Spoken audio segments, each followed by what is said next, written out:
తెల్లారి పొద్దున్న లేస్తే చిచ్చువడుసు పిచ్చివడుసు అనుకుంటాం, చేతుల మీద అంకెలు రాసుకుంటాం, మనీ మంత్రాలు, మ్యాజిక్ మంత్రాలు ఇవి చేస్తే నా భాగ్యవంతులు అయ్యేది కాదు. అసలు సిసలైన భాగ్యవంతులు ఎవరో శ్రీమద్ భాగవతంలో బ్రహ్మగారు చెప్తాడు.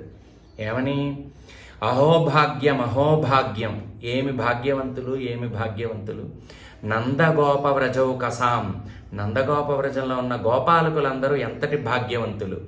యన్మిత్రం పరమానందం పూర్ణబ్రహ్మ సనాతనం, పూర్ణబ్రహ్మము సనాతనుడు అయినటువంటి విష్ణుమూర్తి వీళ్ళ మధ్యలో ఆడుకుంటున్నాడు, వీళ్ళతో స్నేహం చేస్తున్నాడు. కృష్ణ కృష్ణ అని వాళ్ళు పిలుస్తుంటే వాళ్ళతో కలిసి తిరుగుతున్నాడు. వాళ్ళు కదా భాగ్యవంతులు. సరే, మనకంతటి భాగ్యం లేదు, పట్టలేదు, కలియుగంలో పడ్డాం.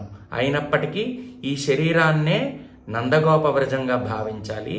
బుద్ధిలో మనసులో కృష్ణ పరమాత్మని ప్రతినిత్యం స్మరించాలి. అప్పుడు భాగ్యవంతులవుతాం.